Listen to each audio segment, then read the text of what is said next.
Yes, what's good, everybody? Welcome back to Veterans Minimum. I'm your host, Nick Deus. At Nick Deus Tennis, you can find me. All things Veterans Minimum is at Veterans Minimum. Josh Williams in the building. What up, baby? I'm back again. Same jersey as before. This is actually coming out before Oh, the other all right. episode. Well, So this is the first one. That's all right. Well, hi in the Orioles jersey. We good. We looking good, and you're out here rocking.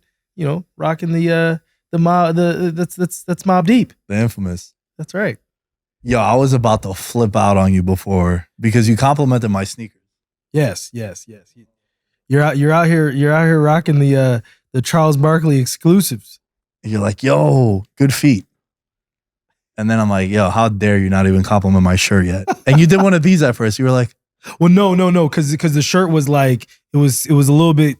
It was a little bit contorted. I can at least like get that? Yeah. So I didn't know. I just saw 95, and so I'm trying to. I was like I said at first. I was like, well, 95 wasn't a political year.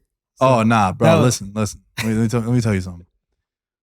You'll never ever see me wearing merch for a politician.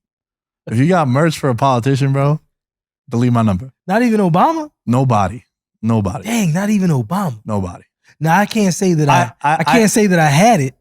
I'm just saying, like, if I was ever going to buy, it was Obama. Obama got some of my money, man. I was a donor.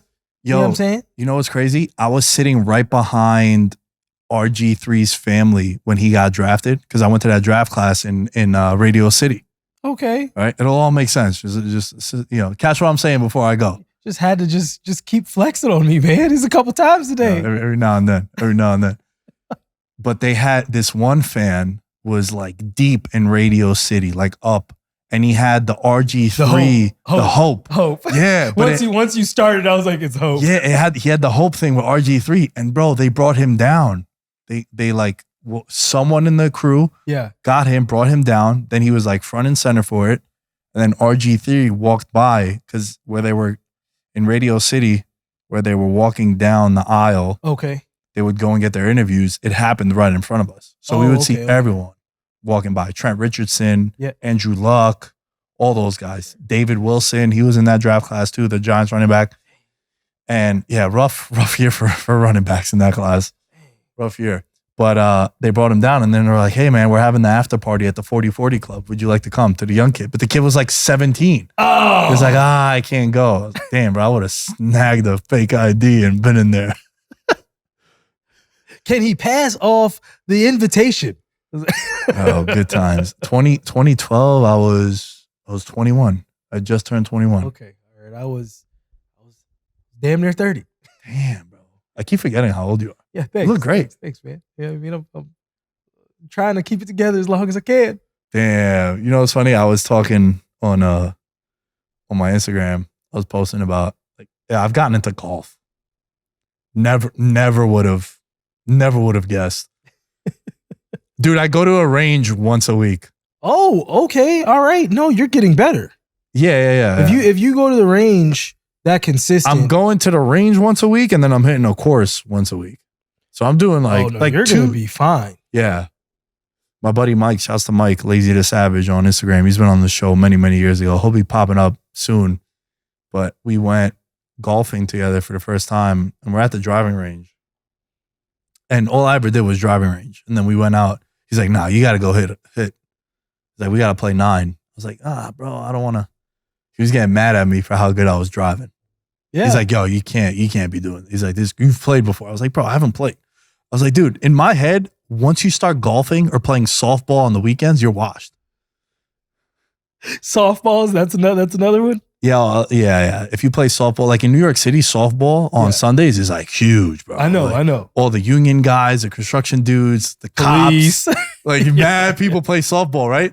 And dude, there was one year when my friends didn't want to play football on Sunday in the spring to play softball. I was going crazy. The transition had started. I was going crazy. I was like, you motherfuckers.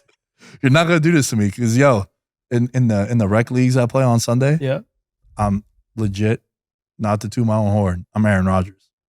You have said this, and I'm going to have to start to see some of this, so listen, this physical ability that you keep telling me about. Listen, I could sling a football, all right? Don't let the ha-has and the hee-hees fool you. The boy could sling, all right? But yo, every year, regular season, number 1 seed, most points for playoffs. I've won 1 championship. Yo, you'll see me play in the playoffs, and it's like, yo, bro, we just beat this team like 55-20. Well, it was a 5-point loss today. And then in the playoffs, it's like, yo, bro, what happened? It's happened so many times. So I always say, like, yo, I have that 1 ring like Rodgers does, but I should have way more. You fall apart when the lights turn on. Is what you're Kirk Cousins. Nah. I've won, bro. Don't try to play me. I'm not having that. Not on my show. But yo, there was 1 year where they didn't want to play football in the spring. Where, dude, if it's over 60 degrees, we got to get a football team out here, bro. We got to play some football on something. We got to do something. What do you mean no? Bro, I'm old, dog. You don't understand. Like, when you watch me get up, I promise you, I got to put my hands on my knees. I'm sitting down. I'm easing down into chairs. Like, you know what I'm saying? That's how you know you're washed. Like, listen. Yo. You know you're washed when it was so funny. It's so funny you say this because I posted on the story today on the American Fan. Basically, somebody had posted like when that 30-year-old dude is at the gym and you try and you need one for fives, and they go to the 30-year-old and he's like, hey bro, circle back. I'm gonna have to stretch. He's like, come on man. He's like, I'm gonna have to stretch. Like, yeah, stretching is no longer an option. That is a prerequisite. I might even need an active stretch. Yo, bro, the other day I went to jiu-jitsu. I took a nap in the afternoon and I fell asleep like this on my couch. I had to tape my wrist. Bro. And then I'm rolling with someone. I think I'm rolling with my buddy Justin. Shouts to Justin. We're rolling. He's like, yo, is your arm okay? Because usually if like someone has wrapped their ankle or their knee brace, you're like, hey man, like what's I'll be conscious of it. And he was like, yo, what happened to your wrist? I was like, yo, honestly, really stupid. I was like, I'm fine. I'm just being dramatic. But yo, top 5 signs that you're washed in my head. Now this is, again, we've established I'm a little off, I'm a little weird. 32 years old. I still watch wrestling once a week, only on Mondays. Only on Mondays. Top 5 signs that you're washed, according to me. If you play softball on the weekends, if you golf, if you stretch before any sporting activity. And what I mean by that is like, I hit one. No. But if like you go early, so you have to stretch, you're washed, bro. Like you're washed, in my opinion, right? And then if you drink wine, I do. I'm a wine drinker now. That's why. Like I'm literally all of these things. Yeah. And if you start any statement or sentence with "back in my day," yeah. These are all good, right? These are good. Those are all good. Yo, tweet at us at Veterans Win. What do you think are the top 5 signs that you're washed? I will say, as far as the stretching, the worst part, and see, you haven't hit this part yet. The worst part is like when you stretch and you're good, and your body just says no. Bro, like your body just like, it don't matter. I'm locked. I'm not going to get loose for you today. You're just gonna have to deal with what you got. Yo, sucks, dog. Yo, there was one warm up recently at jiu-jitsu that it took my body 60 minutes to warm up. Like we had just started rolling and like everything is just cracking. And I was just like, damn, bro, I'm getting old as shit. And then also I told someone that I want to start training more in the gi because it slows things down. I remember you told me that. I was like, damn, bro, I'm everything I don't want to be, son.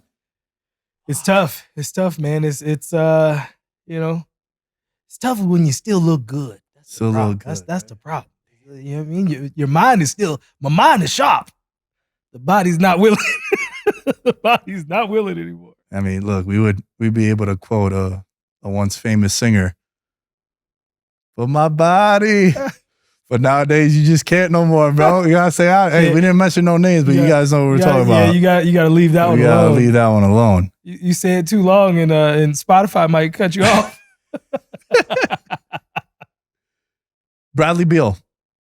Is he washed? Turning 30 later this year? Or 31? No, not washed. Is he $50 million worth? No. But you're perfect for this because you are a Washington fan. No, but that's the game we're playing now. Is Draymond Green worth $30 million? No, but that's the game we're playing now. You know what I mean? Like, when Draymond opts out of a $27 million deal, I get it. But when Stephen A. Smith comes out and says Draymond Green is worth $100 million, I'm like, on what planet do you think that is the case? I don't care if you're giving Draymond Green another 8 years. He already has a half gray beard. Like, no, he's not worth. I mean, listen. Come on, bro. Listen. I'm not saying that the grayness is slowing you down, but it is telling me what your knees feel like. Come on, man. How you gonna do this to me? It is what it is. Yo, I've also had gray hairs since like. You were gray early. Yeah, like at 22. Oh, okay. See, no, I just have been starting the last few years, and I pluck them out. They get plucked. I got one like right here that I saw earlier. I was like, I'll come back for you. Oh, up top, I'm fine. I'm talking about like my facial hair. Yeah. Facial hair. I got a bunch of gray hairs, bro. Yeah. No, I probably facial hair. I probably only have like 3, and they get plucked. You also got like no facial hair, bro. Yeah. That was uncalled for. You didn't have to get into my beard connecting. That was uncalled for. That was hurtful. Yo, if it makes you feel any better, if you ever see me clean shaven, which you won't, You look prepubescent, bro. I look awful. I look bad. You know who does look bad? George. Does look? Oh, he looks horrible without a beard. You know what's funny? I went back on his timeline one time and was like, oh, please don't ever let that come. You know what's crazy? Guys will sometimes like make fun of girls for wearing too much makeup. It's like, bro, we got beards. We got beards for a reason, bro. There's a reason why we got beards, because we gotta. It's bad, bro. I'll show you some pictures. But I shave once a year, clean shaven. Yeah. And then I immediately, when I wash my face, I regret it. Like instant. But yeah, I want to get back to Bradley Beal because we're going off the rails here. Always. It is what it is. He is on the Suns now. The Phoenix Suns are now, I think they're over the luxury tax, and they only have 5 guys on the roster. 4 players? 4 players. 4 players with Ayton, Booker, Durant, KD, and Beal. Bradley Beal. $164 million for those 4 players. Yeah. So they're already at the tax. They're already over the tax just on those 4 players alone. And they're going to need a lot of players to sign the veterans minimum in order to play this year. There you go. You know what I'm saying? Yeah. Another chief. A lot of players are going to have to go for the minimum. Probably every other guy on the team. Yeah. Can this work? No. My question to you. No. As someone that has seen Bradley Beal, you're a Washington Wizards fan. I apologize for that. But Beal, I'm a Beal guy. I've always felt like Beal with the right team could definitely be one of those guys. Now, the problem is, bro, there's only 100% usage rate for an entire team. That's right. These 3 guys combined is going to be like, what, 97%? Yeah, just on those 3. So who's going to take the back seat? It's going to end up being Durant, and I'll tell you why. Because there's not a player in the league that's more comfortable with, I'm cool with that. I'm cool with my 14 shots. It's all good.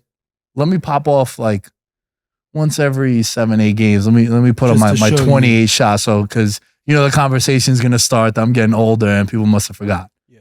But there's not a player in the league that's more comfortable with being a Robin, even though he's clearly a Batman. 100%. And also because of his efficiency. He showed it in Golden State. Yeah. He doesn't have to Kevin Durant doesn't need 15 dribbles to make the right basketball play. Devin Booker needs some dribbles. Bradley Beal needs some dribbles. Now, what I will say to your point as well, as far as him being with other people, when Bradley Beal had John Wall, Bradley Beal was very dangerous. Even when Bradley Beal had Russell Westbrook, very dangerous. Bradley Beal by himself cannot do anything. He looks bad. He takes a lot of bad shots, and he just looks horrible attacking the basket. So, I mean, him going there, can it work? No, because we just saw what just happened with them this year with 4 people. They got cracked by the Nuggets, and the Nuggets aren't going anywhere. The Nuggets have this team for the next 2 years if they want it. Everybody's under contract for the next 2 years. That team is a team, top to bottom. They come at you in waves. They come at you in different ways. The Suns, they can't do it. They can't match that. Not with 4, because again, Kevin Durant's gonna be 35, dog. He ain't young. Kevin Durant's 35. You said Brad's 30, 31. Booker's gonna be 28. Like, it's not all peaches and cream over there. And how much of Booker's ascension the last couple of years can be pointed towards Chris Paul? Because he was always good, but I feel like when Chris Paul got there, he hit that next level.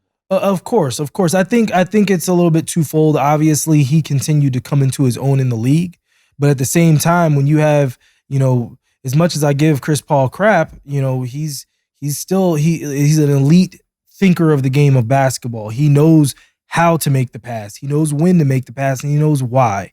Those 3 things, it separates you, in relation to a lot of other point guards in the league. And then also on top of that, he's been doing it for so long. So he definitely made Devin Booker better. I think but Devin Booker did he have the 70-point game before Chris Paul? So, Devin Booker's, he was all right. It wasn't like, Yeah, but the team got better when he got there. Oh, no, 1,000%. Yeah. 1,000%. So that's what I was saying. Yes, the team success came with Chris Paul, for sure. That's going to be a big loss for them, too, because at least Chris Paul, he'll dribble a lot, but he's not taking the last shot. He's more of the point guard. He's looking for the right shot. Where now, who's playing point guard for them? Cameron Payne? I think you probably run Booker and Beal as just combos. Yeah. You just want initiators. You know what I mean? I initiate the offense. KD can do it too. It's gonna have to be. I don't think the combo guard works though. You're Knicks. Yeah, but like Hart is more of the defensive guy. Mm-hmm. Where you got Beal and Booker both offensive minded. Yeah. Neither really plays defense. When you had Chris Paul and James Harden together, everyone was like, oh my God, who's going to dribble the ball up? What's going to happen? And then they had their best season ever. Yeah. With Harden in Houston when Chris Paul was there that first year where they probably beat Golden State. They should have. They should have. They're up 3-2 and then Chris Paul gets hurt in that game in the last couple of minutes and then it ruins it for them. Yeah. But that worked because you have one guy that's pass first, the other guy that's a scorer. If you have 2 guys that are both 3 guys. Well, but in particular in the backcourt, yeah, you have 2 guys that are just going to score. I don't know if that works. Because even like Curry and Clay, I just think they're an anomaly, bro. And I'm not even saying that as like a hedge against what I'm saying. I just think like we can't compare them to anything we've ever seen before. No, because in the end, they also came into the league together. So they grew. They're the 2 best shooters of all time. They're the two of the most unselfish players in the league too. Yeah. Like, remember that one game Klay Thompson had like 60 and I think he dribbled 11 times? Yes. It was some wild stat like that. Stupid. Yes. Like, how many guys could do that, bro? Well, also not many guys don't have his terrible dribble package. So, okay, that's fair. Yeah. Not many people can just shoot, and we're going to keep feeding you the ball. That's a good point. Like, you know what I'm saying? But, yeah, Klay is one of one and Steph is one of one. And then them being together and also knowing each other so well, it's not like you're saying, okay, Bradley Beal go be Klay Thompson. And, you know what I mean? And then expecting it to work the same. Is this a black eye on KD for once again needing a super team? I saw something earlier. KD's had more super teams than anyone in history. If you really think about it, the Nets, the Warriors, now the Suns, and then also in OKC. He's had trios. He's had the best trios we've probably ever seen, if you really think about it. Yeah. Well, I agree with you. OKC pushed back a little bit early, and they also drafted those guys. Yeah. I mean, that's great. That's freaking great work. Drafting. Yeah, that's phenomenal drafting. 3 Hall of Famers, 3 MVPs. MVPs. Yeah, and guys that shifted the entire decade and a half that they were in the league. Like so much shit changed because of them two. But yeah, I mean, dude, you just look at it. It's just that whole situation from when he left Golden State. And I wonder if he never gets hurt. If he doesn't get hurt, does he stay? Because they probably win a third title. Oh, in Golden State, if he doesn't tear his Achilles. He don't tear his Achilles, they beat Toronto, bro. Yeah. So then that's a three-peat. Do you leave that? Like, how do you leave that? I think he still left. You think he still leaves? Yeah. You think that beef with Draymond? Him and Draymond, yeah. They were that's a good point. They were not getting along. And at that point, too, it's a three-peat. So I don't have to stay. Right. What more can we do? For me, it's like, shoot, run it back again. Go get 4. You know what I mean? But we also play video games. I just think that he's going to be the one that's going to get the most heat from this. Oh, of course. It's not Beal. It's not Beal. It's obviously not Booker. Booker was there before everybody else got there. Yeah, y'all came to me. Yeah, I was here when we was winning 8 games. Right. So that was the same thing with Wade in Miami. Yeah, I mean, so no, Booker gets no. Booker has literally, he is Teflon in this situation. Beal in some ways, possibly, just because now it would be like, well, you finally got your team and this is what you're doing. You know what I mean? I could see that being the narrative. Because we're going to see if you were a bad team, good stats guy. Or now you're going to be, and now you're going to be not the butt of my jokes where, it's Washington on a Tuesday. Yeah. You'll be playing them Thursday night TNT games with Shaq and Barkley and Kenny and all those guys. The lights are going to be on all the time. You're going to be playing on ESPN. You're going to be the feature game on Saturday night. Yeah. 8 p.m. Eastern time. That is like they're trying to make that game mean something. I think it actually might mess around and be Beal, truthfully, because you took Chris Paul out of the situation, even though Chris Paul gets hurt and we already know what the story is going to be in the end. But you take him out of that situation to bring in Bradley Beal, who just needed to be around talent. You know what I mean? I feel like Kevin Durant this time, because it wasn't as ugly as when he left OKC and he was a snake, and then it wasn't as like, you already won and you go to Brooklyn. When he went to Phoenix, it was kind of, I don't know. It was it immediately went to, well, Phoenix is going to win. You know what I mean? It wasn't as negative. There wasn't the negative vibes this time. So I don't think the negativity is going to Kevin Durant as long as he doesn't do Kevin Durant things or say something stupid. It's so funny that Durant goes to Phoenix and immediately the conversation became about Phoenix, and Denver was just in the background like, yo, we're here. Hey. Yeah. Same exact thing is happening now. Oh my God, the Suns are going to win the West. And they got it. The Suns are the team to beat. And then you look at Denver, and again, they're just going to do the Denver shit. They're going to fly under the radar once again. Jokic is going to just be dropping 40, 20, 15 games. Everyone is under contract. I think Bruce Brown is the only one who has a player option, but it's also for $9 million. So he'll probably end up picking that up. I don't know if he ends up getting more than that elsewhere. He declined it. Oh, he declined it yesterday. Oh, okay. It was for 7, I think. I think it was 7. Oh, it was less than that? He declined it.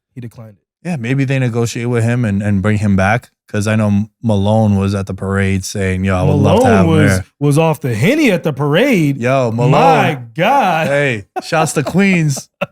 Like Malone from Queens, baby. Oh, okay. All right. Well, Brendan was everywhere. They had no chance. Miami had no chance. And I don't think anyone's going to have a chance again, bro. Unless, obviously, look, we can't account in any form of predictions and any form of betting analysis. We can't account for injuries. Yeah. You just can't. They're random. A guy can be Cal Ripken Jr. and play 12 seasons in a row, don't miss a game, and then all of a sudden you get that one injury and now you're injury prone. Yeah. Which is very unfair also to the athlete. So when I say things like, I don't see anyone beating Denver again next year, obviously if someone goes down, yeah, it changes it. But dude, we'll never know if this Denver run should have started during the bubble when Murray goes down. Yeah. They're in the conference finals against the Lakers. Who knows? And then he ends up missing all of the next year. So then, we don't know if this is. Yeah, we don't know if now we're talking about the Nuggets as, holy shit, it was Golden State. Now it's Denver. Yeah. So we're never going to know. And I think that if you look at the history of the league, when a team wins a title for the first time, unless a player leaves, like Kawhi Leonard, yes, unless a player gets hurt, they tend to go back to the finals, bro. Definitely since the 2000s, outside of the Heat. Dude, I would even go further back into like the 90s. The Bulls, the Rockets. That was the Bulls. Right. But the Rockets. But you said after they win. After they win, unless Detroit, if you go back to the bad boy Pistons, like unless guys are leaving, like they ended up losing guys.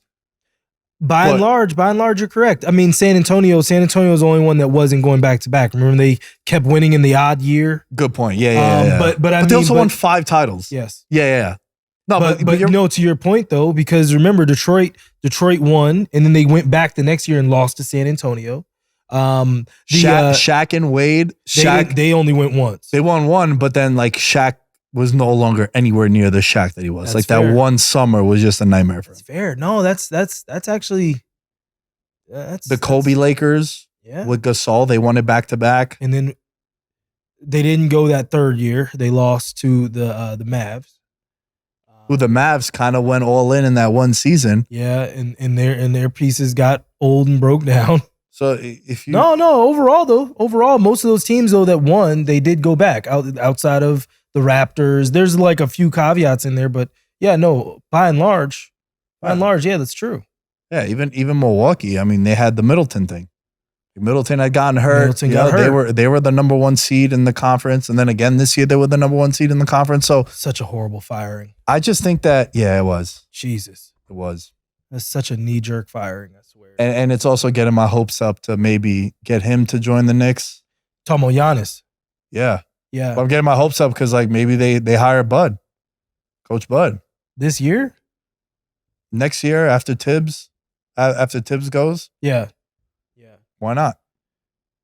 Yeah. I would love to see Giannis go there. I actually apparently I'm a Nick lover in the on the American Fan. Like everybody like hits up Ro like he loves the Knicks.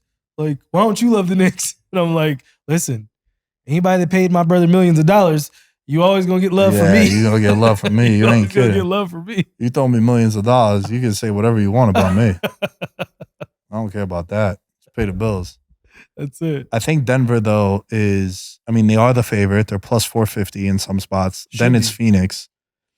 And then, dude, I really think that you're going to have to it's cool having those guys on paper, those 4 guys. But you need to have the rest of your team.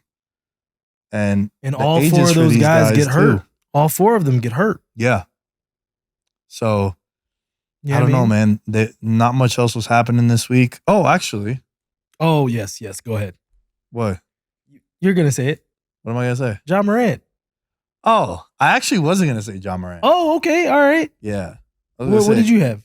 I was going to talk about USA Mexico. I was there. You were there. I was there. I was pissed I didn't buy tickets for that game, dude. Oh, it was it was literally 9-1 in terms of Mexican fans to American fans. It was 9-1. It was packed with El Tri, and they were so upset. Yeah. And I loved every second of it. That's a very passionate and rabid fan base. Yes. And they travel anywhere. They go anywhere. Apparently so. It was incredible. Dude, I shot a video a couple years ago, like in 2019, after the men's team didn't make the World Cup. And it was congratulations to the 2026 World Cup champions, the US. Yeah. And I feel better and better about that every month. They got a real guy now up top. Boligan? Think so. Oh, yeah. Really? So this dude. So, because I know, but I don't know. Yeah. So this dude was the top goal scorer in the French league until like February. Arsenal has his rights. Yes, I did know that. He's 21 years old. The entire core of the men's team is like 20 to 24. McKinney is the oldest one, and he's 24. Our goalie's our oldest player, and he's 28. And goalie, you could play like he'll be good for another decade, right? if he wants to be. Yeah. And the World Cup being here in 2026, All they really needed, dude, legit, Josh, was a number 9, a real goal scorer, and they found it in this kid. We hadn't because had he's scoring goals in Europe. Like, you're not scoring goals in the MLS. Stop with this Jordan Morris stuff and Chris Wondolowski and all these losers. Wando! I can't, bro. Nah, this dude is scoring against PSG and Monaco. That's legit. And Arsenal wants him. And then also he was coveted by Nigeria and England. And England, yeah. And they're legit, man. They're legit. If you want to get into soccer now, get behind this US team. They are a problem. I love it. I mean, because now they're also dominating teams. Like, they dominated Mexico. Yes, they did. Yes, we did. Like, Mexico didn't know what to do. And then what they did to Canada, like, whatever. They play hockey up there. They don't play soccer. Canada's getting better. Yeah. But they only have one player. They got one guy. They have one guy. And that one guy is dope. But that one guy is better than anyone that the U.S. team has. Really? He's that good, huh? Davies, yeah. Bro, he plays on Bayern Munich. Like, never gets subbed out. Really? Okay, I didn't realize that. Yeah. Okay. He's legit. He could play on Real Madrid tomorrow. Oh, wow. Okay. Barcelona yesterday. Like that. I loved seeing Gio Reyna play better and get an opportunity. Yeah. What I do not like from this past weekend is that Greg Berhalter is coming back. Yeah. And it's like, so what was this odyssey that we went on over the past 6 months? Yeah. You know what I mean? Because, like, I'm not a fan of it either. That to me is that's the losing move. But I don't know. We wanted Zinedine Zidane, didn't get him. I think me and you were talking about possibly Thierry Henry coming and coaching. I wanted Thierry Henry to come if it meant that Bolligan was gonna give us his rights, because that's his favorite player. So if he was gonna play for the men's team, but now that happened, like, nah. I'd love Mourinho, would be dope. Jose Mourinho. Yeah. But he don't really do international. He stays club. There's more money in the club scene. Because club, you're playing more games. It's more often as opposed to national team. But we'll save this conversation for over the summer. I got some ideas for a soccer show. Let's wrap this up. We've been going for a while now. Been having you here. As always, it's great to have you in studio. Love having you on. Tell the people where they can find you and all the stuff that you're working on. So actually have Gary Payton coming on in an episode next week. I think this will air soon enough for me to say next week. Should be next Monday. The American Fan 365. You can find us. You can like, share, subscribe. We are on Instagram, TikTok, Facebook, Twitter, and Apple and Spotify for your podcast. So make sure you follow and subscribe to the pages. YouTube as well. And like I said before, love having fans, love having friends. So I like that, man. I like that. Patreon.com/veterans minimum. We're giving away a bomber jacket and a tank top to the $5 tier and to the $20 and $40 tier for the month of June. So you'll hear that next week. I'm doing a live drawing on the Patreon, and I'll actually do it on next week's episode on here. So you'll be able to see it. As far as I go, it's at Nick Day as 10 as you can find me. Catch next week's episode with Josh on the Patreon right now, and we'll catch you guys later.